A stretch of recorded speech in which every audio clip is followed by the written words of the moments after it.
दोस्तों, जैसा कि आप सभी को मालूम होगा कि 30 दिसंबर 2006 को अमेरिका ने सद्दाम हुसैन को फांसी पर चढ़ा दिया था। तब से लेकर सद्दाम हुसैन का मकबरा हमेशा से विवादों में रहा है, क्योंकि बहुत से लोगों का यह मानना है कि सद्दाम हुसैन को जिस कब्र में दफनाया गया था, आज उनकी बॉडी उस कब्र में मौजूद ही नहीं है। उनकी बॉडी को बहुत पहले ही निकाला जा चुका है।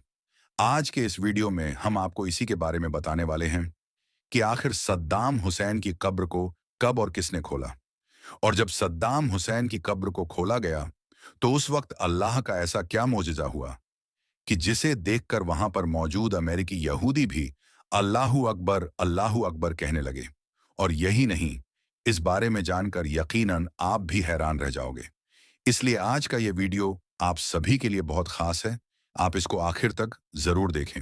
और सबसे पहले, अगर आप भी अल्लाह की कुदरत को मानते हैं और अल्लाह पर भरोसा रखते हैं, तो आप इस वीडियो को दिल से एक लाइक जरूर कर दें और मेहरबानी करके इसे शेयर भी कर दें, ताकि और भी लोगों के पास में ये वीडियो पहुंच जाए। तो चलिए दोस्तों, शुरू करते हैं।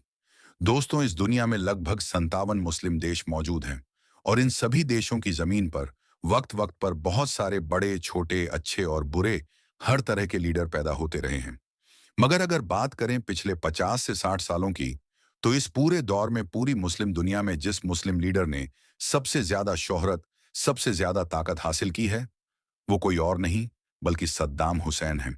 वही सद्दाम हुसैन के जिन्होंने एक लंबे वक्त तक इराक देश पर राज किया था। इस दौर में सद्दाम हुसैन ना कि सिर्फ इराक के सबसे ताकतवर नेता थे, बल्कि दुनिया के भी सबसे ताकतवर नेताओं की लिस्ट में उनका नाम टॉप पर आया करता था। शोहरत के मामले में भी उस दौर में शायद ही कोई एक ऐसा नेता था जो उनको टक्कर देता। मगर फिर अमेरिका की तरफ से उनके ऊपर बहुत बड़े बड़े इल्जामात लगाना शुरू कर दिए गए, जिसके नतीजे में पहले जंग हुई और फिर बाद में सद्दाम हुसैन की गिरफ्तारी हुई। और आखिरकार 30 दिसंबर 2006 को उनको फांसी के फंदे पर चढ़ा दिया गया। दोस्तों, हैरानी की बात यह है कि सद्दाम हुसैन को जिस दिन फांसी दी गई थी, इस्लामिक कैलेंडर के मुताबिक उस दिन जिलहिज्जा की 10 तारीख थी, यानी कि वही तारीख जिस दिन मुसलमान ईद मनाते हैं। वो ईद जिसमें मुसलमानों के यहाँ कुर्बानी दी जाती है। इसके अलावा एक हैरान करने वाली बात यह भी है कि सद्दाम हुसैन की फांसी शायद इतिहास की वो इकलौती ऐसी फांसी थी कि जिसकी वीडियो को पूरी दुनिया में दिखाया गया था, यानी जिसकी फांसी की पूरी प्रोसेसर को पूरी दुनिया ने अपनी आंखों से देखा था। हर इंसान सद्दाम हुसैन की फांसी को उस दौर में अपने मोबाइल या अपने टीवी की स्क्रीन पर देख रहा था। आपको बताते चले कि जब सद्दाम हुसैन को फांसी से पहले जेल में कैद किया गया, तो उनकी हिफाजत के लिए उनके ऊपर 12 स्पेशल कमांडो को तैनात किया गया था। ये वो 12 स्पेशल कमांडो थे जिनको बहुत सारी फौजों से सिलेक्ट किया गया था। ये सारे के सारे अपने डिपार्टमेंट के एक्सपर्ट्स माने जाते थे। मगर हैरानी की बात यह है कि जिन स्पेशल कमांडो को सद्दाम हुसैन की हिफाजत के लिए रखा गया था, वो कमांडोज खुद सद्दाम हुसैन के दोस्त बन गए थे। इन्हीं 12 सिपाहियों में से एक सिपाही ने सद्दाम हुसैन की मौत के बाद उनके ऊपर एक किताब भी लिखी, जिस किताब के अंदर ऐसे ऐसे खुलासे किए गए जिससे पूरी दुनिया हैरान रह गई। क्योंकि इस किताब में सद्दाम हुसैन के बारे में वो सारी चीजें लिखी गई थी जिनसे पूरी दुनिया बेखबर थी। और दोस्तों, आज की इस वीडियो में हम आपको उसी किताब से कुछ चीजें बताने वाले हैं। सबसे पहले आपको ये बताते चलें कि इस किताब के राइटर ने लिखा है कि जिस वक्त हम लोग सद्दाम हुसैन को उस टीम के हवाले कर रहे थे जिस टीम ने सद्दाम हुसैन को फांसी देनी थी, तो उस वक्त हमारी पूरी टीम के आंखों में आंसू थे। हम में से बहुत सारे सिपाही बुरी तरह से रो रहे थे। इसी तरह राइटर ने अपने एक और साथी मिस्टर एडम का हवाला देते हुए लिखा है, हमने कभी भी सद्दाम को एक जालिम, एक कातिल इंसान के तौर पर नहीं देखा, बल्कि हम तो उनको एक गॉडफादर की तरह देखा करते थे। इसके अलावा राइटर ने यह भी लिखा है कि सद्दाम हुसैन के आखिरी दिनों का जो रवैया था, वो हद से ज्यादा नरम था। उनके रवैये से कभी भी ऐसा नहीं लगता था कि किसी दौर में ये एक कठोर तानाशाह रहे होंगे। आपको बताते चले कि इसी किताब में ये खुलासा किया गया है कि सद्दाम हुसैन को मीठा बहुत ज्यादा पसंद था, और अपने आखिरी दिनों में भी उन्होंने अपनी फेवरेट एक्सरसाइज को नहीं छोड़ा था। अलग अलग खानों को टेस्ट करना भी उनको बहुत पसंद था। दोस्तों, सद्दाम हुसैन के आखिरी दिनों में उनके साथ ज्यादातर वक्त गुजारने वाले अमेरिकी फौजियों ने इस बात का खुलासा किया है कि सद्दाम हुसैन ने अपने आखिरी वक्त में जब उनको फांसी पर ले जाया जा रहा था, तो उन्होंने एक कोट की मांग की थी। यानी उन्होंने कहा था कि मुझको पहनने के लिए एक कोट दिया जाए। और ये मांग उन्होंने एक बार नहीं बल्कि 2-3 बार की थी। और आखिरकार वहां मौजूद लोगों ने सद्दाम हुसैन को पहनने के लिए कोट दे दिया। जब उनसे यह सवाल किया गया कि वो आखिरी वक्त में ये कोट क्यों पहनना चाहते हैं, तो सद्दाम हुसैन ने यह जवाब दिया था, क्योंकि आज बहुत ज्यादा सर्दी पड़ रही है। हो सकता है कि जब मुझे फांसी के फंदे पर लटकाया जाए, तो सर्दी की वजह से मेरा जिस्म कांपने लगे, और इसको देखकर मेरी कौम यानी इराक के लोग ये ना समझे कि उनका लीडर मौत के डर से कांप रहा है। दोस्तों, सद्दाम हुसैन के आखिरी वक्त में उनके साथ रहने वाले सिपाहियों के मुताबिक वो अपनी जिंदगी के आखिरी वक्त में बहुत ज्यादा सुकून में थे। सुबह उठकर उन्होंने सबसे पहले अपनी पसंद का नाश्ता किया। उसके बाद वजू करके नमाजें अदा की, यानी कि फजर की नमाज अदा की। उसके बाद वो अपने बिस्तर पर बैठकर फांसी का टाइम आने का इंतजार करने लगे। और इसी बीच में उन्होंने अपने बिस्तर पर बैठकर कुरान की तिलावत शुरू कर दी थी। दोस्तों, सद्दाम हुसैन के साथ रहने वाले सिपाहियों का मानना है कि उस वक्त सद्दाम हुसैन बहुत ज्यादा मुस्कुरा रहे थे। और यकीनन उस वक्त उनकी ये मुस्कुराहट ज्यादा कंफ्यूज कर रही थी, अमेरिकी सैनिकों को और भी ज्यादा सोच में डाल रही थी, क्योंकि उनको हैरानी थी कि आखिर एक इंसान अपनी मौत से चंद लम्हे पहले इतना ज्यादा सुकून और इत्मीनान में कैसे रह सकता है। दोस्तों, फांसी हो जाने के बाद सद्दाम हुसैन की बॉडी को एक फौजी हेलीकॉप्टर की मदद से तिकरित शहर के उसी गांव में पहुंचा दिया गया था, जिस गांव में सद्दाम हुसैन की पैदाइश हुई थी। और वहां पर ही उनकी बॉडी को दफना दिया गया। उसके बाद उसके ऊपर एक मकबरा भी बना दिया गया था। तब से लेकर आज तक लगातार हर साल 28 अप्रैल के दिन यहां पर बहुत सारे लोगों की भीड़ जमा होती है, क्योंकि ये सद्दाम हुसैन की सालगिरह का दिन होता है। इस दिन जमा होने वाले लोगों में बड़े लोगों के साथ साथ स्कूल के छोटे बच्चे भी शामिल होते हैं। हालांकि आपकी नॉलेज के लिए ये बताते चलें कि सद्दाम हुसैन का मकबरा भी हमेशा से ही विवादों में रहा है, क्योंकि इसके बारे में इराक के ज्यादातर लोगों का यही मानना है कि अब सद्दाम हुसैन के मकबरे में उनकी बॉडी मौजूद नहीं है। उनकी बॉडी को बहुत पहले ही निकाल लिया गया था। अब ये बॉडी उनकी कब्र से किसने निकाली, किस तरह से निकाली, इसके बारे में अलग अलग लोग अलग अलग राय रखते हैं। कुछ लोगों का मानना है कि जब सन 2015 में इराक की फौज और आईएसआई के बीच लड़ाई शुरू हुई थी, तो उसी लड़ाई में सद्दाम हुसैन के मकबरे को तबाह कर दिया गया था, जिसकी वजह से उनकी लाश भी कब्र से गायब हो गई थी। जबकि कुछ लोगों का यह भी मानना है कि ऐसा शिया संगठन जो सद्दाम हुसैन से हद से ज्यादा नफरत किया करते थे, उसने सद्दाम हुसैन के मकबरे पर बम से अटैक करके उनकी बॉडी को उनकी कब्र से गायब कर दिया है।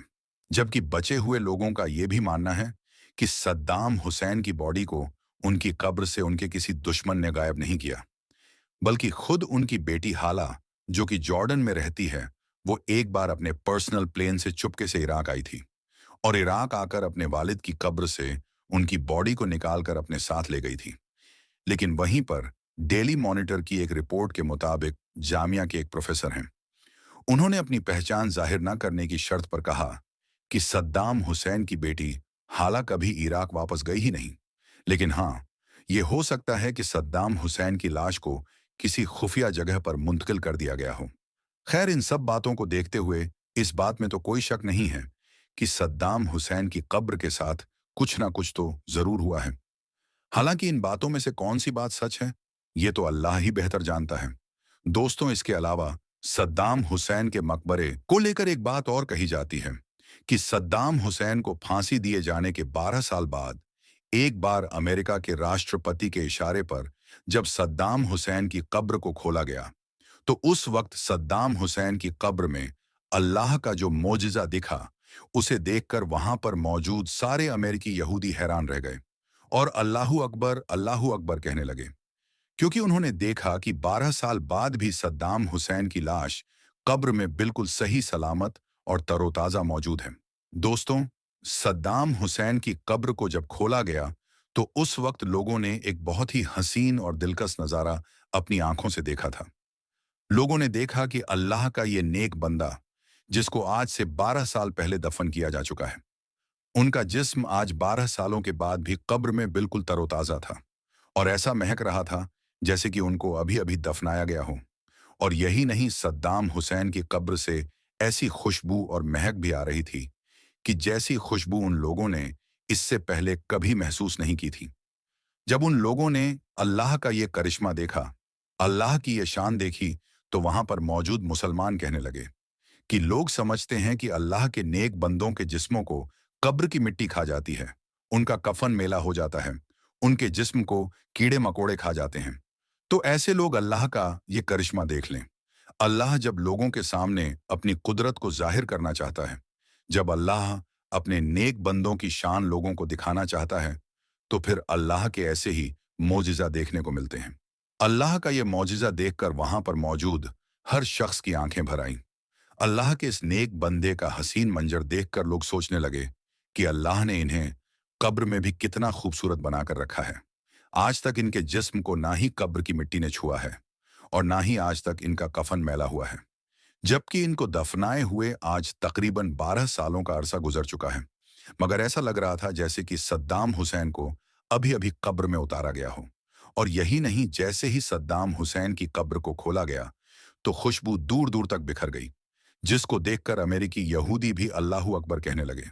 दोस्तों, याद रखें, शहादत एक अजीम रुतबा और बड़ा मुकाम है जो किस्मत वालों को ही नसीब होता है। यहां तक कि शहादत का मुकाम नबूवत के मुकाम के तीसरे दर्जे पर बताया गया है। यही वजह है कि अल्लाह ताला ने खुद इरशाद फरमाया है कि जो लोग अल्लाह की राह में कत्ल किए गए उन्हें मुर्दा ना कहो, बल्कि वो तो जिंदा है और अपने परवरदिगार के करीब हैं।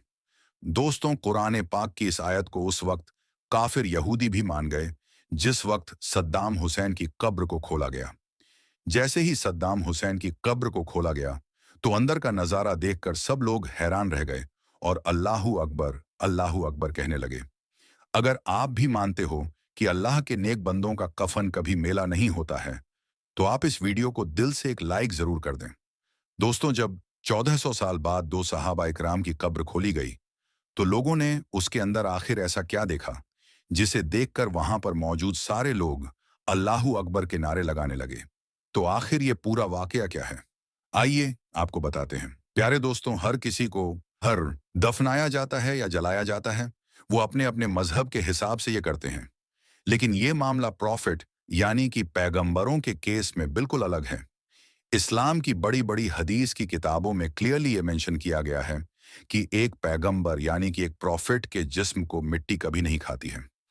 नबियों का जिस्म हमेशा महफूज रहता है, बल्कि जमीन के नीचे वो बिल्कुल वैसे ही होते हैं जैसे जमीन के ऊपर हुआ करते थे। सिर्फ पैगंबर अलैहिस्सलाम ही नहीं, बल्कि बहुत सारी किताबों में ये भी मेंशन किया गया है कि नबियों के अलावा वो लोग जो शहीद होते हैं या फिर जो खुदा के बहुत ज्यादा नेक बंदे होते हैं, उनकी बॉडी भी जमीन के नीचे वैसी ही सलामत रहती है कि जैसे मानो वो ऊपर हुआ करते थे।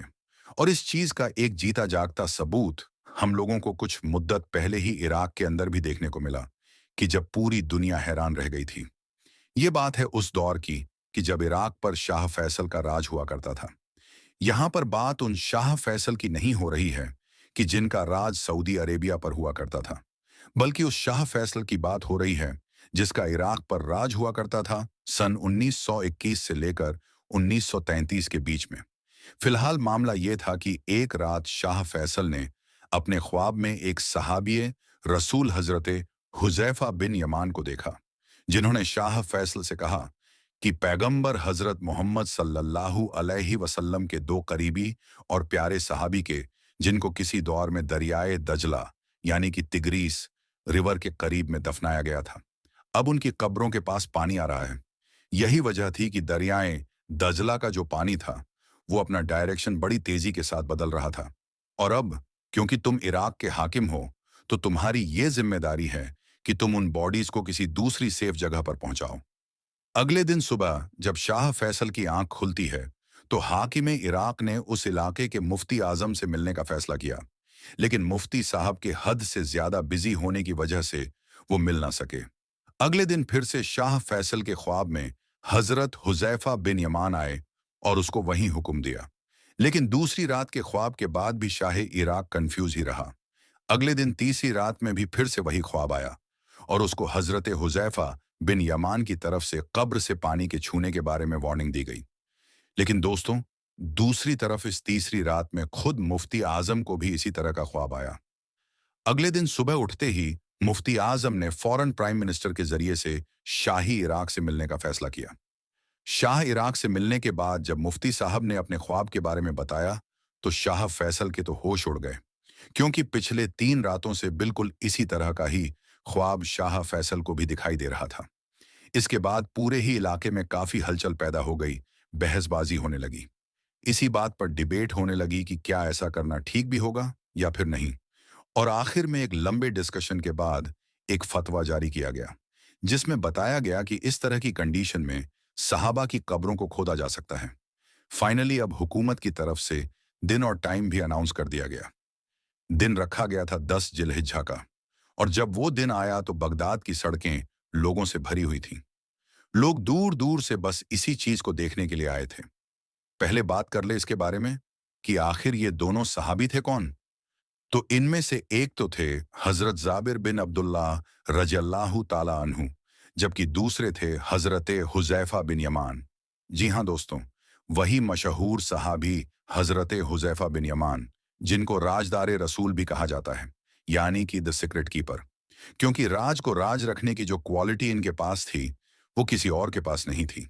यही वजह है कि पैगंबर हजरत मोहम्मद सल्लल्लाहु अलैहि वसल्लम ने किसी दूसरे सहाबी की बजाय अपने राज की बातें इनको बताया करते थे। यहां तक कि मुनाफिक लोग के जो शुरुआती दौर में मुसलमानों के लिए सबसे बड़ा खतरा बने हुए थे, बाहरी खतरे से भी बड़ा खतरा, क्योंकि जाहिर है वो ऊपर से मुसलमान हुआ करते थे, जबकि अंदर से दुश्मन थे। उन सारे मुनाफिक में जो 12 सबसे बड़े मुनाफिक थे, उनके नाम पैगंबर हजरत मोहम्मद सल्लल्लाहु अलैहि वसल्लम ने सिर्फ और सिर्फ इनको ही बताया था, यानी हजरत हुजैफा बिन यमान रजी अल्लाह ताला अन्हु को बताए थे।